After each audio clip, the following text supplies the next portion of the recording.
ಇವತ್ತಿನ ದಿವಸ ಈ ಬೆಳೆ ಹಾನಿ ಪರಿಹಾರದ ಬಗ್ಗೆ ಕೆಲವು ಅಂಶಗಳನ್ನ ತಮ್ಮೊಂದಿಗೆ ಹಂಚಿಕೊಳ್ಳಿಕ್ಕೆ ಬಯಸ್ತಾ ಇದ್ದೀನಿ. ಏನಾಗಿದೆ ಅಂದರೆ, ಭಾರತ ಗೃಹ ಮಂತ್ರಾಲಯದ ದಿನಾಂಕ 11/7/2023 ಆದೇಶದ ಪ್ರಕಾರ SDRF ಮಾರ್ಗಸೂಚಿ ಅನ್ವಯ ಮಳೆ ಆಶ್ರಿತ ಬೆಳೆಗಳಿಗೆ ಪ್ರತಿ ಹೆಕ್ಟೇರ್ಗೆ 8,500 ರೂಪಾಯಿಗಳನ್ನು, ಅದರಂತೆ ನೀರಾವರಿ ಬೆಳೆಗಳಿಗೆ ಪ್ರತಿ ಹೆಕ್ಟೇರ್ಗೆ 17,000 ರೂಪಾಯಿಗಳನ್ನು, ಬಹುವಾರ್ಷಿಕ ಬೆಳೆಗಳಿದ್ದರೆ ಪ್ರತಿ ಹೆಕ್ಟೇರ್ಗೆ 22,500 ರೂಪಾಯಿಗಳನ್ನ ಕೊಡ್ಬೇಕಂಥೇಳಿ ಕೇಂದ್ರ ಸರ್ಕಾರದ ಸುತ್ತೋಲೆ ಇದೆ.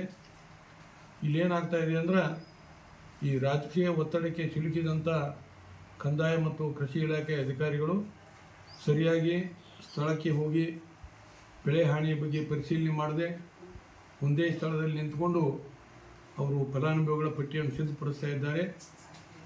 ಇದು ಯಾಕೆ ನಮಗೆ ಸಮಸ್ಯೆ ಬರ್ತಾ ಇದೆ ಅಂದರೆ, ಈಗಾಗಲೇ ರಾಜ್ಯ ಸರ್ಕಾರದ ಒಂದು ಸುತ್ತೋಲೆ ಇದೆ. ದಿನಾಂಕ 2/5/2024 ರಾಜ್ಯ ಸರ್ಕಾರ ಸುತ್ತೋಲೆಯನ್ನು ಹೊರಡಿಸಿ, ಆ ಸುತ್ತೋಲೆಯಲ್ಲಿ ಏನು ಹೇಳಿದಪ್ಪ ಅಂದ್ರೆ, ಜಿಲ್ಲಾಧಿಕಾರಿಗಳು ಹಾಗೂ ಇತರರು ಏನು ಕ್ರಮ ತಗೋಬೇಕು ಅನ್ನೋದ್ರ ಬಗ್ಗೆ ಸುತ್ತೋಲೆಯಲ್ಲಿ ಒಂದು ಷರತ್ತು ಹಾಕಿದ್ದಾರೆ. ಅಲ್ಲೇನು ಹೇಳ್ತಾರೆ, ಅರ್ಹ ಫಲಾನುಭವಿಗಳನ್ನ ಆಯ್ಕೆ ಮಾಡಿದಲ್ಲಿ ಈಗಾಗಲೇ ಅಂಥ ಪ್ರತಿಯೊಬ್ಬ ಫಲಾನುಭವಿಗೆ ಎಷ್ಟು ಹಣ ಬೆಳೆ ಪರಿಹಾರ ಕೊಟ್ಟು, ಫಲಾನುಭವಿ ಹೆಸರು, ಸರ್ವೆ ನಂಬರ್, ಕ್ಷೇತ್ರ, ಬೆಳೆ ಹೆಸರು, ಈಗಾಗಲೇ ಅವನ ಖಾತೆಗೆ ಎಷ್ಟು ಹಣ ಸಂದಾಯ ಮಾಡಲಾಗಿದೆ, ಇನ್ನು ಬಾಕಿ ಎಷ್ಟು ಹಣ ಸಂದಾಯ ಮಾಡಬೇಕಾಗಿದೆ ಅನ್ನುವ ವಿವರಗಳ ಒಂದು ಪಟ್ಟಿ ಇರ್ತದೆ. ಈ ಪಟ್ಟಿಯನ್ನು ಆಯಾ ತಹಸೀಲ್ದಾರ್ ಕಚೇರಿಗಳಲ್ಲಿ, ಮಾನ್ಯ ಉಪವಿಭಾಗಾಧಿಕಾರಿಗಳ ಕಚೇರಿಗಳಲ್ಲಿ ಹಾಗೂ ಮಾನ್ಯ ಜಿಲ್ಲಾಧಿಕಾರಿಗಳ ಕಚೇರಿಗಳಲ್ಲಿ, ಅಲ್ಲದೆ ಈ ರೈತ ಸಂಪರ್ಕ ಕೇಂದ್ರಗಳಲ್ಲಿ ಕೂಡ ಅದನ್ನು ಪ್ರಕಟಪಡಿಸಬೇಕಂತ ಹೇಳಿ ಸರ್ಕಾರ ಒಂದು ಕಟ್ಟುನಿಟ್ಟಿನ ಸುತ್ತೋಲೆ ಹೊರಡಿಸಿದೆ. ಆದರೆ ತಮಗೆಲ್ಲ ಗೊತ್ತಿದೆ, ಇಲ್ಲಿ ಏನಾಗಿದೆ ಅಂದ್ರೆ, ಅಧಿಕಾರಿಗಳು ಸತ್ಯವನ್ನು ಮರೆಮಾಚಲಿಕ್ಕೆ ಅಥವಾ ಅಲ್ಲಿ ನಡೆದಿರ್ತಕ್ಕಂಥ ಅವ್ಯವಹಾರ ಹೊರಗೆ ಬಂದರೆ ತಮಗೆ ತೊಂದರೆಯಾಗುವುದನ್ನು ಉದ್ದೇಶದಿಂದ ಬಹುಶಃ ಯಾವ ತಹಸೀಲ್ದಾರ್ ಕಚೇರಿಗಳಲ್ಲಿ ಆಗಲಿ, ರೈತ ಸಂಪರ್ಕ ಕೇಂದ್ರಗಳಲ್ಲಿ ಆಗಲಿ ಈ ಪಟ್ಟಿಗಳನ್ನು ಪ್ರಕಟಿಸಿಲ್ಲ.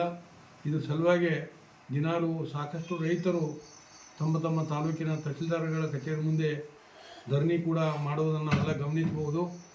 ಆದ್ದರಿಂದ ಈ ಅಧಿಕಾರಿಗಳ ನಡೆಯ ಬಗ್ಗೆ ಈಗಾಗಲೇ ಮಾನ್ಯ ಸರ್ಕಾರದ ಮುಖ್ಯ ಕಾರ್ಯದರ್ಶಿಯವರಿಗೆ ಹಾಗೂ ವಿಪತ್ತು ನಿರ್ವಹಣೆಯ ಮಾನ್ಯ ಪ್ರಧಾನ ಕಾರ್ಯದರ್ಶಿಯವರಿಗೆ ಒಂದು ಪತ್ರವನ್ನು ಬರೆಯಲಾಗಿದೆ. ಯಾಕಂದರೆ ಈ ಅಧಿಕಾರಿಗಳು ಈ ಮಾಹಿತಿಯನ್ನು ಯಾಕೆ ಬಹಿರಂಗಪಡಿಸ್ತಾ ಇಲ್ಲ. ಮತ್ತೊಂದು ಮುಖ್ಯ ವಿಷಯ ಅಂದರೆ, ಮಾಹಿತಿ ಹಕ್ಕಿನಿಂದ ಕೃಷಿ ಅಧಿಕಾರಿಗಳಿಗೆ ಮತ್ತು ಕಂದಾಯ ಇಲಾಖೆ ಅಧಿಕಾರಿಗಳು ಕೂಡ ಬೆಳೆ ಹಾನಿ ಪರಿಹಾರ ನೀಡಿರುವ ರೈತರ ಒಂದು ಮಾಹಿತಿಯನ್ನು ಕೊಡ್ಬೇಕಂತೇಳಿ ಒಂದು ಅರ್ಜಿಯನ್ನು ಹಾಕಲಾಗಿತ್ತು. ಅಲ್ಲೇ ಕೃಷಿ ಇಲಾಖೆ ಅಧಿಕಾರಿಗಳು ಏನು ಹೇಳ್ತಾರಂದ್ರೆ, ಈ ಮಾಹಿತಿಯನ್ನು ಕಂದಾಯ ಇಲಾಖೆಯಲ್ಲಿ ನಿರ್ವಹಿಸುತ್ತಿರುವುದರಿಂದ ತಾವು ಮಾನ್ಯ ತಹಸೀಲ್ದಾರ್ ಕಡೆ ಮಾಹಿತಿ ಪಡೆಯಬಹುದು ಅಂತೇಳಿ ಕೃಷಿ ಇಲಾಖೆ ಅಧಿಕಾರಿಗಳು ಹೇಳ್ತಾರೆ. ಆ ಕಂದಾಯ ಇಲಾಖೆ ತಹಸೀಲ್ದಾರ್ ಏನು ಹೇಳ್ತಾರಪ್ಪ ಅಂದ್ರೆ, ಇದನ್ನೆಲ್ಲ ಕೃಷಿ ಇಲಾಖೆಯಲ್ಲಿ ನಿರ್ವಹಣೆ ಮಾಡ್ತಾರೆ, ಮಾಹಿತಿಯನ್ನು ಕೃಷಿ ಇಲಾಖೆಯಲ್ಲಿ ತೆಗೆವು ಅಂತ ಹೇಳ್ತಾರೆ.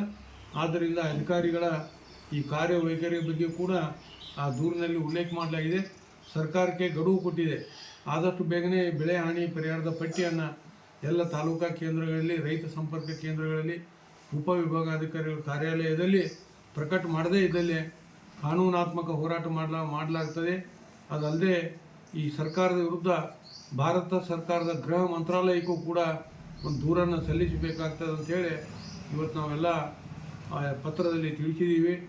ಆದ್ದರಿಂದ ಇನ್ನು ಒಂದು 2 ದಿವಸದಲ್ಲಿ ಇಲ್ಲಿ ಏನಾದರೂ ಪಟ್ಟಿಯನ್ನು ಅಧಿಕಾರಿಗಳು ಪ್ರಕಟ ಮಾಡದೇ ಇದ್ದಲ್ಲಿ ಬೆಳಗಾವಿ ಜಿಲ್ಲಾಡಳಿತ ಮತ್ತು ಕೃಷಿ ಇಲಾಖೆ ಅಧಿಕಾರಿಗಳ ವಿರುದ್ಧ ನ್ಯಾಯಾಲಯದಲ್ಲಿ ಒಂದು ಪ್ರಕರಣವನ್ನು ದಾಖಲಿಸೋಣ ಅಂತ ಹೇಳಿ ಬಯಸ್ತಾ ಇದ್ದೀನಿ.